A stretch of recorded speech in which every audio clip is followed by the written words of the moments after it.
Calon istri Mas Niki adalah kuntilanak bercadar. Di sebuah desa terpencil di Jawa Tengah, hiduplah seorang pemuda bernama Mas Niki. Ia dikenal sebagai pemuda yang baik hati, rajin bekerja, dan taat beragama. Namun, ada satu hal yang membuat Mas Niki merasa kurang lengkap dalam hidupnya, yaitu belum memiliki pasangan hidup. Suatu malam, saat Mas Niki pulang dari sawah, ia melihat seorang wanita cantik bercadar sedang duduk di pinggir jalan. Wanita itu tampak kebingungan dan ketakutan. Mas Niki merasa iba dan mendekatinya. "Maaf, Mbak, apakah ada yang bisa saya bantu?" tanya Mas Niki. Wanita itu menoleh dan menatap Mas Niki dengan mata sendu. Ia kemudian menceritakan bahwa ia tersesat dan tidak tahu jalan pulang. Mas Niki menawarkan untuk mengantar wanita itu pulang, dan wanita itu menerimanya dengan senang hati. Selama perjalanan, Mas Niki dan wanita itu mengobrol banyak hal. Wanita itu mengaku bernama Ratih dan berasal dari desa tetangga. Mas Niki merasa nyaman berbicara dengan Ratih. Ia merasa seperti sudah lama mengenal Ratih. Sesampainya di rumah Ratih, Mas Niki pamit pulang. Ratih mengucapkan terima kasih dan memberikan senyuman manis kepada Mas Niki. Mas Niki merasa hatinya berdebar-debar. Ia merasa jatuh cinta pada Ratih. Keesokan harinya, Mas Niki kembali ke rumah Ratih. Ia ingin bertemu Ratih lagi dan mengungkapkan perasaannya. Ratih menyambut kedatangan Mas Niki dengan ramah. Ia mempersilakan Mas Niki masuk dan menyuguhkan minuman. Mas Niki dan Ratih mengobrol selama berjam-jam. Mereka semakin akrab dan saling mengenal lebih dalam. Mas Niki semakin yakin bahwa Ratih adalah wanita yang ia cari selama ini. Setelah beberapa kali bertemu, Mas Niki akhirnya memberanikan diri untuk menyatakan cintanya kepada Ratih. Ratih menerima cinta Mas Niki dengan senang hati. Mereka pun resmi menjadi sepasang kekasih. Hubungan Mas Niki dan Ratih berjalan lancar. Mereka sering menghabiskan waktu bersama, baik di rumah Ratih maupun di tempat-tempat romantis lainnya. Mas Niki merasa sangat bahagia bersama Ratih. Ia merasa hidupnya lengkap. Namun, seiring berjalannya waktu, Mas Niki mulai merasakan kejanggalan pada diri Ratih. Ia merasa ada yang aneh dengan Ratih, namun ia tidak bisa menjelaskan apa itu. Salah satu kejanggalan yang paling mencolok adalah Ratih tidak pernah mau melepas cadarnya di depan Mas Niki. Ia selalu beralasan bahwa ia sedang berpuasa atau sedang tidak enak badan. Mas Niki juga merasa heran karena Ratih tidak pernah mau diajak keluar rumah pada malam hari. Ia selalu beralasan bahwa ia takut gelap atau tidak suka keramaian. Selain itu, Mas Niki juga sering melihat Ratih melakukan hal-hal aneh. Misalnya, Ratih sering menghilang secara tiba-tiba dan muncul kembali di tempat yang berbeda. Ratih juga sering berbicara sendiri dan tertawa tanpa sebab. Mas Niki mulai curiga bahwa Ratih bukanlah manusia biasa. Ia bertanya kepada orang-orang pintar di desa, namun mereka tidak bisa memberikan jawaban yang pasti. Suatu malam, Mas Niki tidak bisa tidur. Ia terus memikirkan kejanggalan-kejanggalan yang ia temukan pada diri Ratih. Ia memutuskan untuk pergi ke rumah Ratih untuk mencari tahu kebenarannya. Saat Mas Niki sampai di rumah Ratih, ia melihat lampu rumah Ratih mati. Ia mengetuk pintu, namun tidak ada jawaban. Mas Niki merasa khawatir dan memutuskan untuk masuk ke dalam rumah Ratih. Saat Mas Niki membuka pintu, ia terkejut melihat Ratih sedang duduk di kursi, menghadap ke jendela. Ratih tidak memakai cadarnya, dan wajahnya terlihat sangat pucat. Mas Niki mendekati Ratih dan memanggil namanya, namun Ratih tidak menjawab. Mas Niki menyentuh bahu Ratih, dan ia terkejut saat merasakan tubuh Ratih dingin seperti es. Ratih menoleh ke arah Mas Niki, dan Mas Niki menjerit ketakutan. Wajah Ratih berubah menjadi wajah kuntilanak, dengan mata merah menyala, taring panjang, dan rambut panjang terurai. Kuntilanak itu tertawa mengerikan dan menyerang Mas Niki. Mas Niki berusaha melawan, namun ia kalah kuat. Kuntilanak itu mencekik leher Mas Niki dan mengangkatnya ke udara. Mas Niki meronta-ronta, berusaha melepaskan diri dari cengkraman kuntilanak itu. Ia menendang dan memukul, namun kuntilanak itu terlalu kuat. Kuntilanak itu terus mencekik leher Mas Niki, semakin erat. Mas Niki mulai kehilangan kesadaran. Wajahnya membiru dan tubuhnya lemas. Ia merasa ajalnya sudah dekat. Tiba-tiba, Mas Niki teringat akan sebuah jimat yang diberikan oleh ibunya. Jimat itu adalah jimat warisan keluarga yang konon bisa melindungi pemakainya dari gangguan makhluk halus. Mas Niki meraba-raba saku celananya dan menemukan jimat itu. Ia segera mengeluarkan jimat itu dan meletakkannya di dadanya. Seketika, tubuh kuntilanak itu terbakar. Kuntilanak itu menjerit kesakitan dan melepaskan cengkramannya pada Mas Niki. Mas Niki jatuh ke lantai, terengah-engah. Kuntilanak itu menghilang dalam sekejap, meninggalkan bau busuk yang menyengat. Mas Niki terduduk lemas, masih syok dengan kejadian yang baru saja dialaminya. Mas Niki bangkit dari duduknya dan melihat sekeliling. Rumah Ratih tampak berbeda. Dindingnya retak-retak, perabotannya berdebu, dan suasana rumah terasa sangat mencekam. Mas Niki berjalan ke kamar Ratih. Ia membuka pintu kamar dan melihat sebuah peti mati tergeletak di tengah ruangan. Mas Niki mendekati peti mati itu dengan hati-hati. Ia membuka peti mati itu dan terkejut melihat mayat Ratih terbaring di dalamnya. Mayat Ratih tampak seperti baru saja meninggal. Wajahnya pucat, namun masih terlihat cantik. Mas Niki menyadari bahwa Ratih yang ia kenal selama ini bukanlah manusia biasa.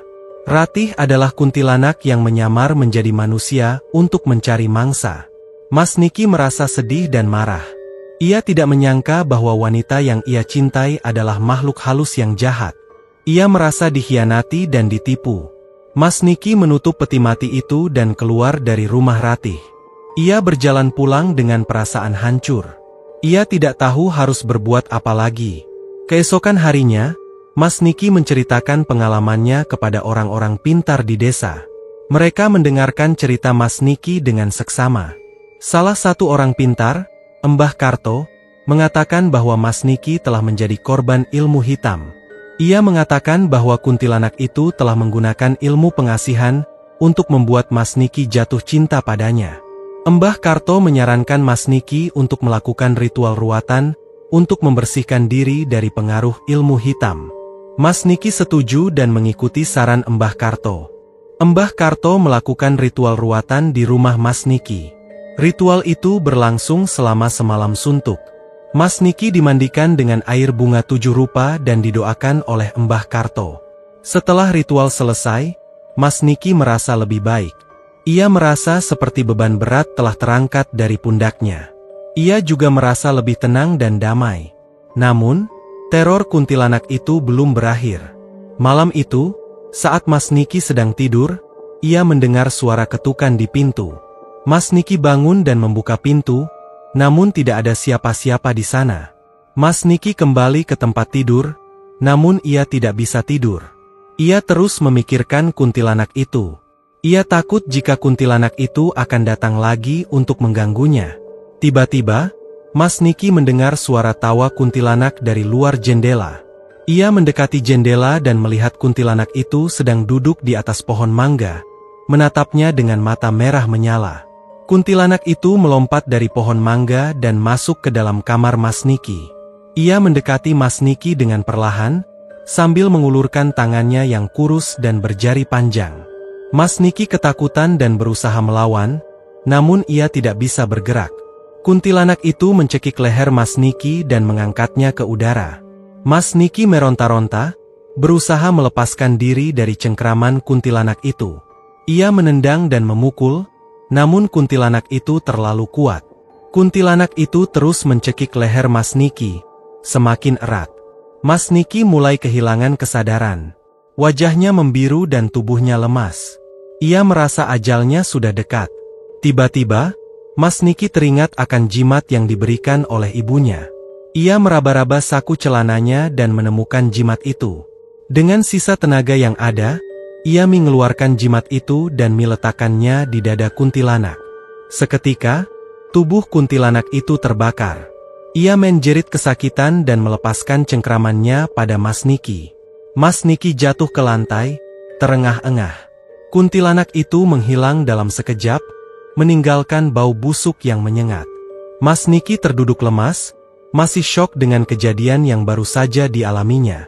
Ia merasa lega karena berhasil lolos dari maut, namun ia juga merasa sedih karena telah kehilangan Ratih, wanita yang ia cintai.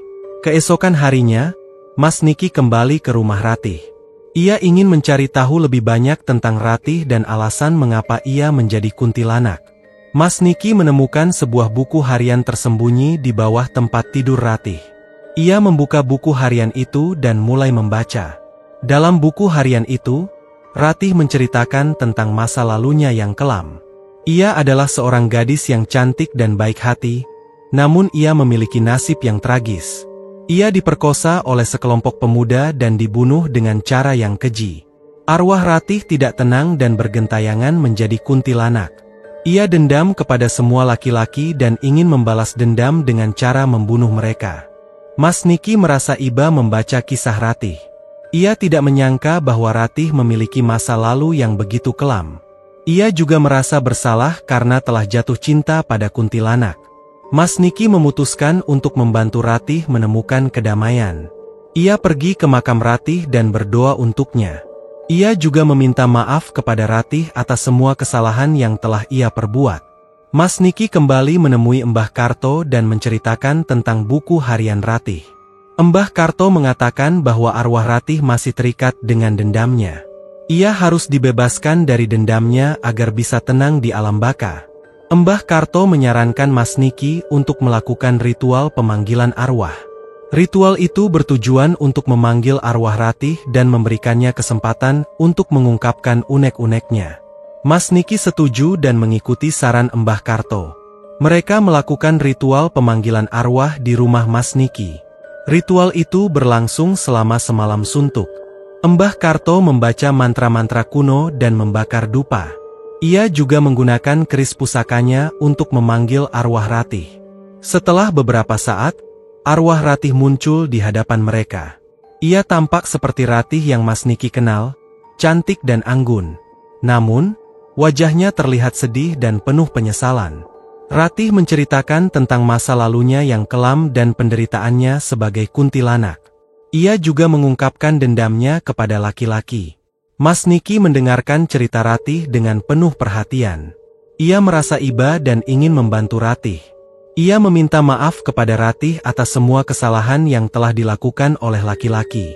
Ratih terharu mendengar kata-kata Mas Niki. Ia merasa lega karena akhirnya ada orang yang mau mendengarkan ceritanya dan memaafkannya. Mbah Karto kemudian melakukan ritual pembebasan arwah. Ia membaca mantra-mantra kuno dan memberikan air suci kepada Ratih. Setelah ritual selesai, arwah Ratih menghilang. Ia telah dibebaskan dari dendamnya dan bisa tenang di alam baka.